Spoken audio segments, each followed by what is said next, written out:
여러분 반갑습니다. 마셀토크입니다. 마셀토크는 레알 매니아 인텔 라디오 방송으로 레알 마드리드와 레알 매니아 관한 이야기를 나누는 레알 매니아 전용 종합 컨텐츠입니다.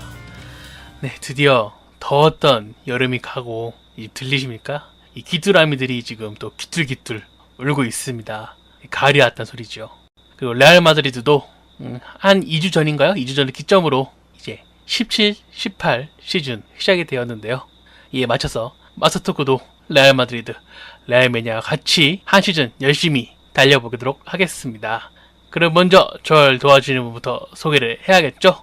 레알 매니아 뉴스 담당 스태프이시고 또 현직 축구 전문가로 활동 중이신 토티님이십니다. 네, 반갑습니다. 토티 나왔고요. 무더웠던 여름이 지나고 이제 완연한 가을에 접어들었는데 또 시기에 맞춰서 시즌도 시작했고 새로운 마음가짐으로 다시 저희가 녹음을 할 수 있게 됐고요. 오늘은 딱 한 가지 주제라기보다는 좀 여러 가지 토픽들 가지고 저희가 수다를 떨어볼 텐데 부디 중구난방이 아니라 다채로운 컨텐츠가 될 수 있도록 둘이서 합심해서 노력해보도록 하겠습니다. 재밌게 들어주셨으면 좋겠네요. 감사합니다. 네, 그래서 방금 토티님께서 말씀하신 것처럼 이번 시간에는 여러 가지 이야기를 다룰 건데요. 먼저 현재 A매치 기간인데 이 A매치 기간 전에 치러졌던 레알 마드리드 경기에 대한 짤막한 리뷰, 그리고 9월이 되면서 이적시장도 문을 닫지 않았습니까? 그렇기 때문에 이적시장에 대한 또 레알 마드리드가 어떤 행보를 보였는지에 대한 짤막한 리뷰, 그리고 마지막으로 얼마 전에 뽑혔죠? 챔피언스 리그, 조별리그 조추첨에 대한 이야기를 나눠보도록 하겠습니다. 먼저 다뤄볼 거는 8월에 있었던 리가 개막전 데포르티보전과 두 번째 경기인 발렌시아전 이야기인데요. 개막전이었던 데포르티보 리아소르 원정에서는 또 의외로 고전한다는 그런 약간의 이상한 전통과는 다르게 3대0 패승을 거뒀죠. 비록 세리오 라모스가 또 멍청한 짓을 해가지고 퇴장을 당하긴 했지만요. 근데 문제는 이 데포르티보전이 아니고 그 다음 경기인 발렌시아전이었어요. 2라운드 발렌시아전 때는 라모스가 퇴장으로 결정했고 또 라파엘 바란 부상, 헤스스 바이오 부상 이렇게 되면서 나초 외에는 센터백이 아무도 없는 그런 좋지 않은 상황이 발생했고 이 자리를 카세미르 센터백으로 좀 메우려고 했는데 결과가 그다지 좋지 않았어요. 2실점이나 하고 말았고 결국 승부는 2대2로 무승부로 마치게 되었습니다. 네, 데포르티보전은 딱히 특별할 게 없는 게 그 전형적인 지난 시즌에 성공을 거뒀던 플랜을 그대로 가져와서 무난히 승리를 거둔 그런 경기였고 막판 라모스의 자충수가 된 발렌시아전의 나비 효과를 가져온 퇴장을 제외하고는 아주 성공적인 경기였다고 생각이 들고요.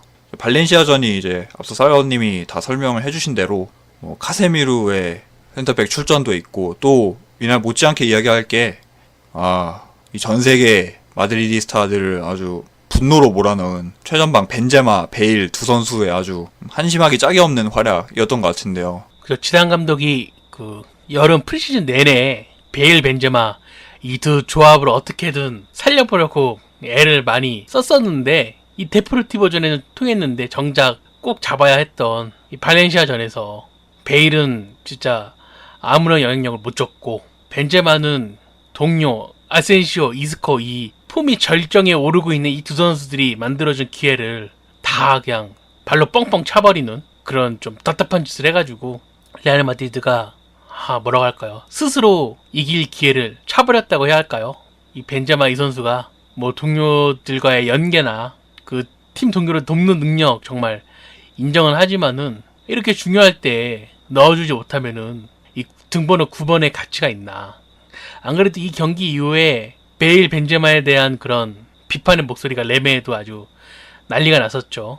역량 부족이다. 뭐 호날두가 벤제마 도움을 받는 게 아니라 호날두가 있어서 벤제마가 그나마 하는 척 했던 보였던 거다. 막 이런 이야기도 있었고요. 그렇기 때문에 벤제마 이 선수 프랑스 국대에도 안 뽑히기 때문에 지금 이제 마드리드에서 밥 먹고 있을 텐데 좀 심기일전해서 잘했으면 좋겠네요. 마침 발렌시아전 끝나고 또 이야기가 많이 나왔던 게 이적시장 마감을 앞둔 딱 마지막 경기였어서 그러니까 이날의 약점으로 지적된 부분들 뭔가 이적시장 말일에 내부적으로 구단의 스탠스가 좀 바뀌지 않을까라는 기대가 팬들 사이에서 있었던 것 같은데 결국에는 지금의 스쿼드로 충분하다 해서 추가 영입이 결국 없었고 가장 불안했던 공격진도 지금 상태로 계속 시즌을 놔야 되는 상황이 됐는데 호날두까지 징계로 빠지면서 저희가 이 조합을 어쨌든 우리 팀 의지와 별개로 계속 당분간은 봐야 되는 상황인 거잖아요.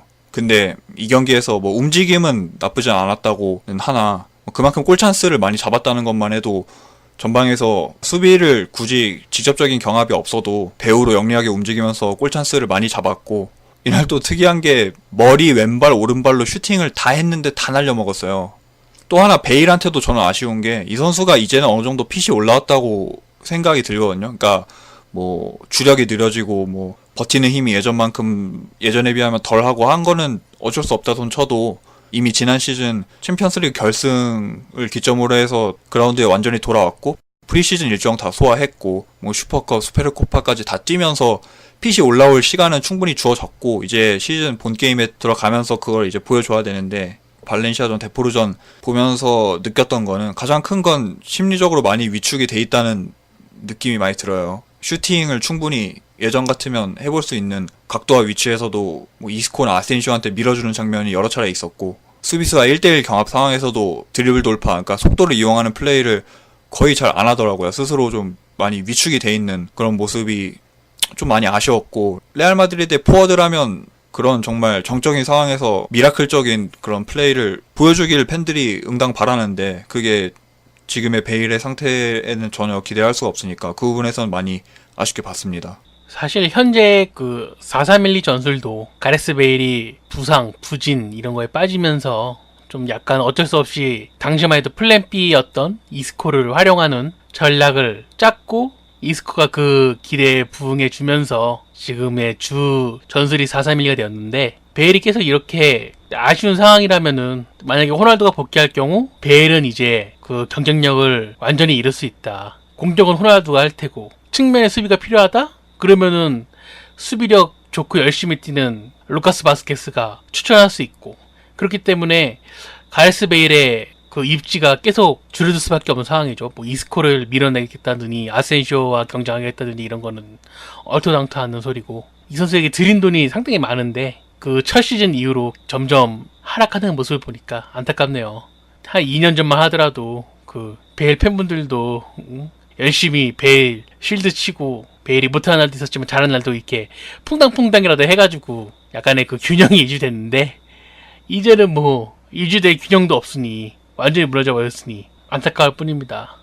또 마침 그 베일이 하는 플레이를 더 완성도 있게 해줄 수 있는 완벽한 대체제가 나왔잖아요. 아센시오라는. 그렇죠. 아센시오가 그 레알 마드리드 온 거는 지난 시즌인데 초반에는 좀 기회를 못 잡다가 시즌이 진행될수록 점점 기회를 얻어가지고 지금은 뭐 아센시오가 레알 마드리드에서 진짜 베일보다 더 신뢰를 얻고 있는 상황인데, 그렇기 때문에 저 베일을 정말 구단 입장에서도 좀 안타까울 거예요. 돈도 많이 들였고 비싼 선수인데 딱히 뭐 팔아지길 수도 없고 이적 시장도 끝났고, 뭐 지금 베일 상황에서는 딱히 뭐 그 돌파구를 찾기 힘들 것 같네요.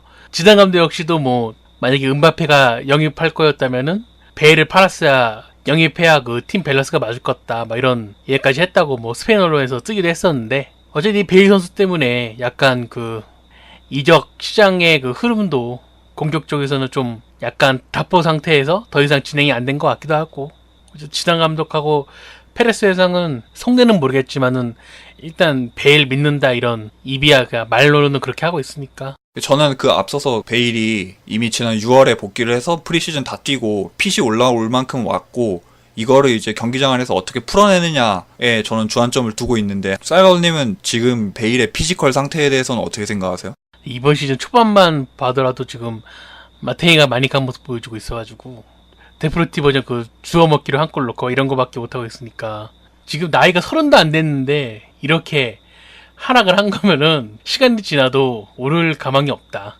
이제는 내리막뿐이다 라고 생각합니다.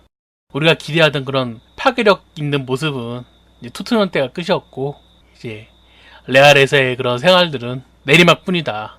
저는 오를 기대는 하고 있지 않고 내려가는 건 뭐 어떻게 잘 좀 브레이크 해줘서 하락세만 좀 어떻게 천천히 내려갔으면 좋겠네요. 그러니까 이제 그런 스피드나 이런 거는 이제 아예 끝났다 베일은. 그러니까 쌀가우님 생각하기에. 저는 그 레알 온 후에 뭐 몸 불리고 그때 이미 끝났다고 봅니다. 그때 약간 스피드를 포기하면서 몸 불리고 그런 스타일 변화를 꽤 했고 그게 좀 잘 안 통했는데 그나마 그 왼발 감각이 워낙 뛰어난 선수라서 그 클래스와 슛 감각으로 그 지난 시즌 초반에 먹고 살았다고 보고 이 피지컬적인 면은 저는 끝났다고 봅니다. 이 부분에 대해서 지금 들으시는 분들은 어떻게 생각하시는지, 지금 베일이 지금 이상의 뭔가 피지컬 상태 향상을 기대할 수 없는지, 아니면 그래도 아직은 어쨌든 지금 뭐 호날두도 빠지고 하면서 계속 쓸 수밖에 없는 상황이니까 뭐 조금 더 지켜보자라는 생각이신지 여러분의 생각을 댓글로 기다리겠습니다. 발렌시아전 또 이야기할 이슈 중에 하나가 카세미루 센터백 기용이었는데, 저는 참 보면서 되게 특이하다고 생각 들었던 게, 일단 실점 상황에서 그러니까 센터백으로서 플레이에 대한 전혀 이해가 없는 선수다 보니까 그 솔레르였죠. 그 솔레르가 배우로 해서 돌아뛰기 해서 라인을 깨고 골을 넣었는데, 그 상황에서 지역을 지키고 있다가 솔레르를 마크해야 되는 위치였던 카세미루가 그냥 공만 보고 있는 걸 보면서 저 선수는 앞으로도 정말 급한 상황이 되더라도 센터백으로는 안 되겠구나 하는 확신이 들었고, 그 이후에는 그래도 그나마 막 공격수랑 1대1 상황에서 태클을 한다던가 과감하게 몸을 던져서 걷어내는 그런 장면들이 나왔는데, 그런 거는 사실 수비형 미드필더가 하는 플레이잖아요. 그러니까 단적인 예로 역습 상황에서 호드리구가 볼을 몰고 오는데 반대편에서 선수 하나가 더 쇄도에 오는데, 그럴 때는 뒷걸음질 치면서 동료들이 들어올 때까지 시간을 벌어주는 게 최선이지, 공을 가진 선수한테 달려드는 건 백업을 봐줄 센터백이 있을 때 본인이 수비형 미드필더로 나왔을 때 하는 거지, 리스크가 너무 크잖아요. 해서 그런 장면들 보면서 많이 마음 졸였고, 솔직히.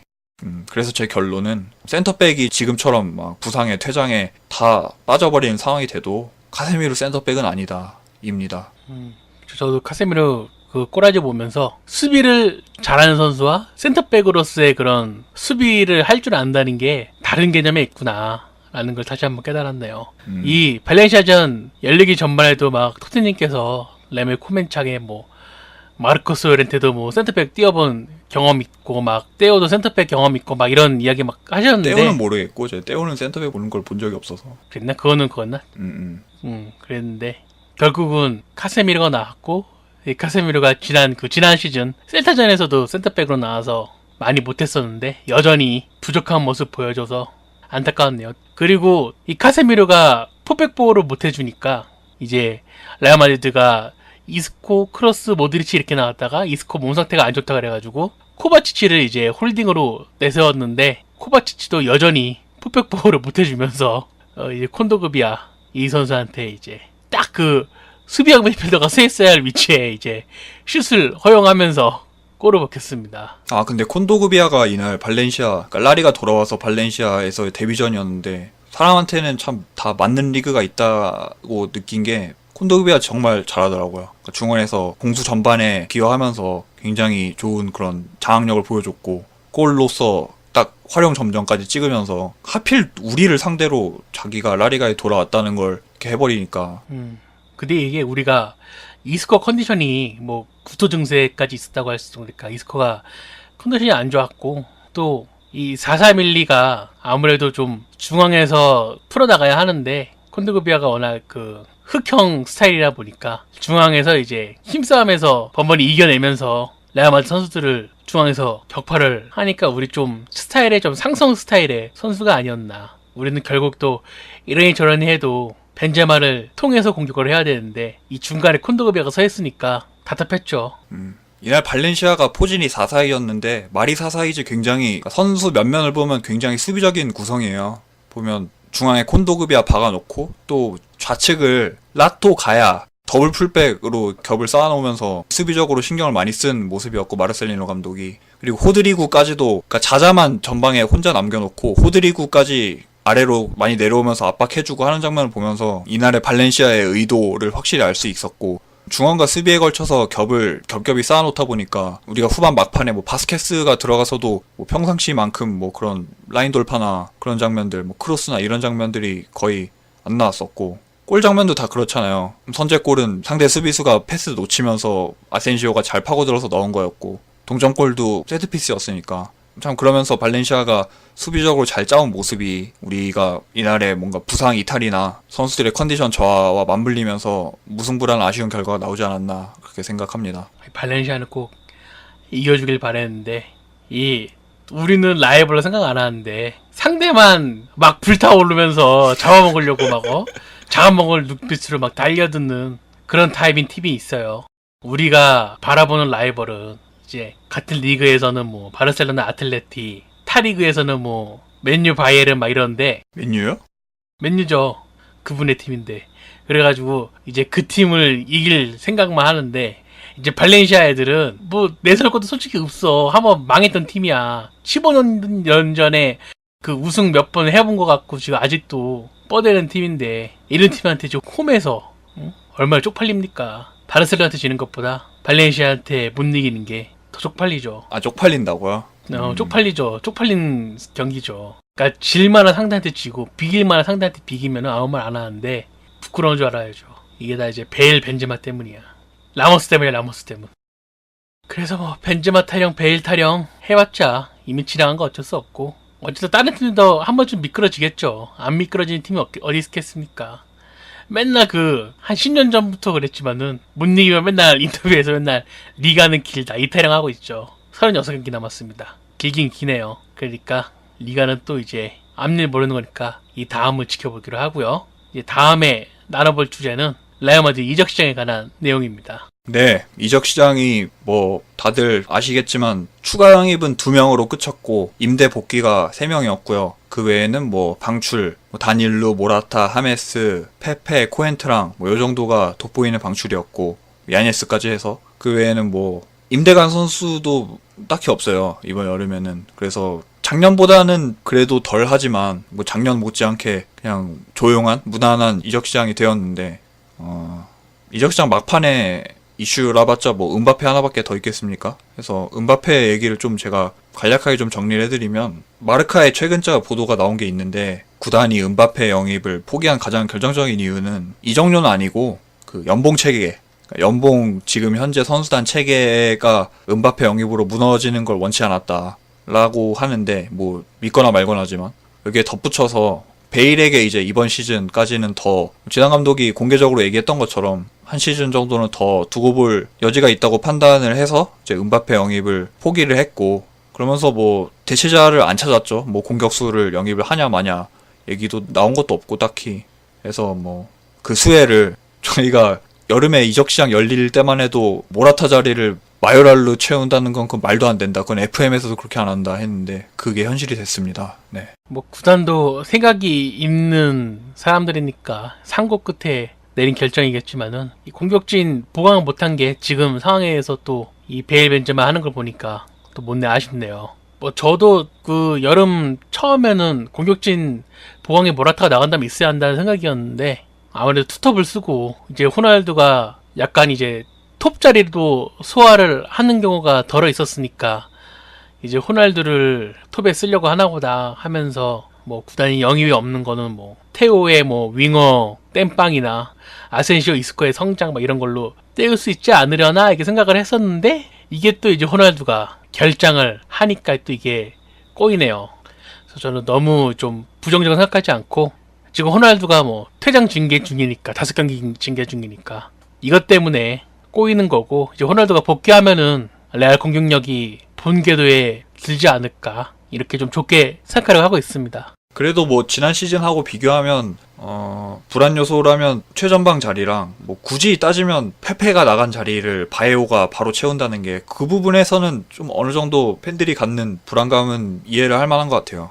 바에오는 뭐 역시나 재능을 증명을 했다곤 하나 뭐 레알 마드리드 같은 최상위 팀 그리고 뭐 챔스 같은 최상위 무대에서 검증된 게 아직 없는 선수이고 또 공중볼이라는 치명적인 약점을 갖고 있는 센터백이기 때문에 그 부분에서는 앞으로 바에오가 경기력으로 그런 우려를 불식시키는 거 외에는 방법이 없는 것 같고요. 또 하나는 제가 늘상 물고 빠는 뭐 아흐라프가 나온 다닐루 대체 같은 자리는 지난 시즌보다 확연히 업그레이드라고 생각을 하고요. 코엔트랑 나간 자리 떼오 뭐 아주 완벽은 아니지만 한 90점? 95점 정도는 줄만한 이적 시장을 보내지 않았나 저는 그렇게 생각을 합니다. 저도 코엔트랑 보낸 것만으로도 성공적인 이적 시장이었다. 그러니까 경기를 못 나올 수는 있어요. 후보라서 못 나올 수는 있어. 그런데 이게 못 나오는 게 부상당해서 못 나오면 안 되죠. 그러니까 팀에 도움이 되는 그런 선수가 돼야 되는데 팀에 아무런 도움을 못했으니까 저는 코엔트랑이 마냥 좋게만 보이진 않았어요. 레알 마드리드 있는 동안. 그 좋게 보는 게 이상한 거죠. 그러니까. 그래서 저는 어쨌든 코엔트랑도 처분하고 경기력이 별로였던 다닐로도 처분하고 어쨌든 쩌리 처분했으니까 그걸로 대만족이고, 그리고 페페, 하메스, 모라타 좀 후보에서 핵심 역할을 하던 선수들이 빠졌는데 이거는 이제 어린, 하메스, 모라타보다 더 어린 그런 선수들이 이제부터 잘 증명해줘야죠. 레알 마드리드 선택이 옳았다는 걸. 그래서 이적시장 마지막 스토리네요. 이게 이적시장 마지막 이야기는 여기서 막을 내리도록 하고, 그 다음에 이야기할 것은 챔피언스 리그 조추첨에 대한 내용입니다. 레알 마드리드는 또 다 한 번씩 붙어본 친구들과 만나게 되었네요. 보루시아 도르트문트, 토트넘 호스퍼, 그리고 아포엘. 다 그 2010년대 들어서 우리랑 한 번씩 만나본 팀들이죠. 그렇죠. 다들 이제 붙어본 팀들인데 조추첨, 저는 뭐 적당한 난이도로 잘 짜여졌다 봅니다. 네 팀 중에 뭐 역시 가장 껄끄러운 상대를 고르라면 당연히 도르트문트겠고, 지난 시즌에도 우리가 도르트문트를 상대로 그 결판을 못 냈어요. 우리가 두 경기 다 2대2 무승부였고 마지막 경기에서 비기면서 2위로 떨어지기까지 했었는데, 또 최근에 또 도르트문트가 뭐 감독도 바뀌고 뭐 선수들도 이적이 있고 하는 과정에서도 나름 재정비가 잘 돼서 순항을 하고 있는 모습인데, 그래서 이번 시즌에도 좀 재밌는 대결이 되지 않을까 싶고, 토트넘은 사실 감이 잘 안 잡히죠. 이 팀이 포체티노 지휘 아래서 유럽 대항전에서 이렇다 할 족적을 남긴 적이 한 번도 없어서, 지난 시즌에는 조별리그도 통과 못했고 유로파리그는 가자마자 그 벨기에 겐트였나? 팀 만나서 처참하게 발리면서 떨어졌고, 이번 시즌에는 또 큰 변수가 있는 게 구장 신축 때문에 그 웸블리를 홈구장으로 쓰는데, 웸블리에서 전혀 그 전적이라든가 이게 굉장히 안 좋아요. 토트넘이. 그러니까 본인들이 하던 플레이도 웸블리에서는 뭔가 심리적으로나 전술적으로 좀 잘 안 나오는 느낌? 그런 게 있어서 예측을 하기 힘든 게 있고, 그나마 경계할 부분이라면 선수단의 변화가 없어요. 우리랑 거의 흡사하게 주축인 선수들이 다 그 자리에 있고, 여기에 뭐 굵직한 영입들 몇 개 하면서 좀 내실을 다지는 그런 여름을 보냈는데, 이 포체티노 밑에서 좀 단합이 잘 된다면 유럽 대항전에서도 좀 파란을 기대해 볼 수 있을 것 같고, 그런 면에서 우리가 조심을 해야 될 것 같고요. 아포엘은 뭐 이기고 가야죠. 승점 6점 무난하게 따고, 뭐 평상시에 못 나오는 선수들도 나와서 좀 몸 좀 풀고 하는 그런 상대가 되지 않을까.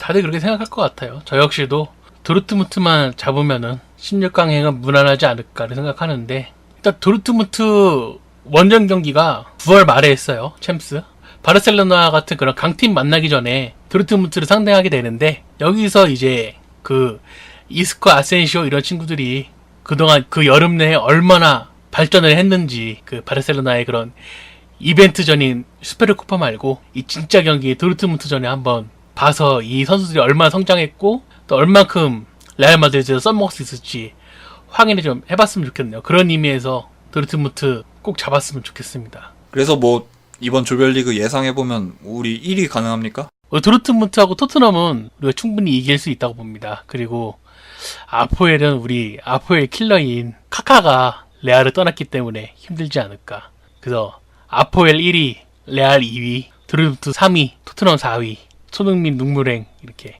챔스 그 초반에 승점 잘 쌓아놓고 일찌감치 1위 확정하면 좀 쉬운 경기, 뭐 아포엘 2차전이나 이런 경기에서는 뉴스들 막 나오고 유망주들 나오고 막 해서 그런 재미가 있거든요. 이번 시즌에 좀 그런 광경을 봤으면 좋겠네요. 그렇죠. 그래야 마르코스 요렌테가 나오겠죠. 어쨌든 이렇게 조추첨이 짜여졌는데, 뭐 레알 마드리드는 디펜딩 챔피언 아니겠습니까? 저 충분히 다 꺾을 수 있는 그런 상대라고 보고, 그리고 또 우리 손흥민 선수와 같은 조이기 때문에 이번 시즌에 중계는 문제 없을 거다. 여러분 손흥민 찬양하시고, 일단 이 경기들은 다 중계에 나올 거니까 신나게 보십시오. 그래서 이렇게 조추첨 이야기도 정리를 해봤고요. 이어서 지라의 댓글을 한번 읽어보도록 하겠습니다. 지난해에는 우리 온텐님께서 출연을 해주셔가지고 저는 그냥 개꿀을 빨았는데 어떤 댓글이 있었는지 읽어보도록 하겠습니다. 먼저 트래블 마드리드님께서 히수스 바이오가 좀 불안한데 어떻게 전망하냐라는 의문에 이제 온텐님께서 집중력이 아주 좋은 수비수이기 때문에 뭐 약간 약점이 있더라도 이 성장하는 거에 따라서 잘만 메우면은 좋은 센터백이 될 것 같다라고 이야기를 해주셨고요. 그리고 아슬라님께서 온텐님 덕분에 프리시즌이랑 리그 초반 경기에 대한 그런 장단점을 잘 알 수 있었다고 감사함을 표해 주셨습니다. 그리고 이어서 우주특공대님께서 슈퍼컵 맨유전에 약간 피지컬에 밀리는 게 불안했다라고 말씀하셨는데, 온태님께서 이 정도의 피지컬 축구를 할 수 있는 팀은 맨유 정도밖에 없고 레알 능력에 뭐 충분히 대처할 수 있다라고 말씀해 주셨습니다. 이어서 로야니님께서 잘 들었습니다. 외쳐 같애 라고 하셨고, 또 세리오 라머스님께서 간만에 연차라 집에서 일하면서 들었는데 온태님 어마어마하시다고 원투퍼치 그런 느낌으로 잘 듣고 갑니다 라고 댓글 달아주셨고요. 그리고 이어서 투체님께서 직감사 들었는데 시간 순삭이네요. 하키미에 대한 토트넘의 강한 확신도 재밌게 들었습니다. 얼른 터지길 기대하겠습니다. 그리고 개인적으로 팀의 아킬레스건은 베일이라고 생각하는데 온태님께서 어떻게 생각하시냐요? 이렇게 댓글 달아주셨는데, 온태님께서 이제 베일이 플랜 A에서 밀려난 상황이고 베일을 이제 못 써먹게 되더라도 팀의 핵심 자원이 아니기 때문에 괜찮을 거다라고 댓글 달아주셨습니다. 이어서 백호님께서 시즌 시작했으니 일주일 간격으로 녹음되네요 라고 하셨는데, 죄송하게도 토트넘께서 지금 하시는 일이 계시고 저도 요즘 좀 이것저것 하고 있기 때문에 당분간은 격주로 진행될 것 같습니다. 이어서 시다 로난도님께서 매번 제작하느라 고생 많으신 토트넘님께 감사의 인사드린다고 댓글 달아주셨고요. 그리고 이어서 라우디오 토마스님께서 과거에 토트넘님께서 마르코스 렌테가 오면은 카세미르도 밀어낼 줄 모른다 막 이렇게 허풍 쳐놨는데 지금 떠난다 만다 이런 상황까지 온 게 안타깝다고 댓글 달아주셨고, 그리고 온텐님께서도 말씀하셨는데 벤제마 상태가 안 좋을 때 이 변화를 줄 수 있는 방도가 너무 없다. 그게 아쉽다. 그리고 이적 시장 마지막 날인데 영입 뉴스 하나만 뜨길 바란다고 하셨는데 꿈은 이루어지지 않았네요. 이렇게 주변의 댓글 마무리하도록 하겠습니다. 감사드리고요. 이번 해에는 아까 이야기했던 것처럼 베일을 써먹을 수 있냐 없냐, 이적 시장이 끝나는데 잘 될까, 그리고 조추첨 카카 없는데 아포엘 이길 수 있을까, 이런 이야기로 말씀해 주시면 감사하겠습니다. 네, 마스터크 이렇게 마무리할 시간이 되었는데 재밌게 잘 들으셨는지 모르겠네요. 제가 지난주에 그 편도선염이 걸려가지고 침도 제대로 못 삼켰어요. 목이 아파가지고 잘 때도 막 침 막 질질 흘리고 자고, 누워서 침 뱉었는데 내 얼굴에 떨어지고 막 그랬다고. 그래서 좀 이렇게 약 먹고 좀 어느 정도 나아지긴 했는데, 그래도 제가 들어도 제 목소리가 지금 정상이 아닌 것 같아가지고 들으시는데 불편했을까봐 죄송하네요. 다음에는 좀 더 좋은 모습으로 돌아오도록 하겠습니다. 오늘 댓글 읽을 때 말씀하신 분도 계시는데 이 마스터크 제작이 쉽지가 않습니다. 시간도 잡아먹고 여러모로 힘든데 여러분 들으시고 그냥 뒤로 가기 누르지 마시고 댓글 좀 꼭꼭 달아주세요. 마스터크 여러분의 댓글로 진행이 되고 있습니다. 네, 9월 첫 주 여러분 모두 건강하시고 다음에 뵙도록 하겠습니다. 여러분 들어주셔서 감사합니다. 감사합니다.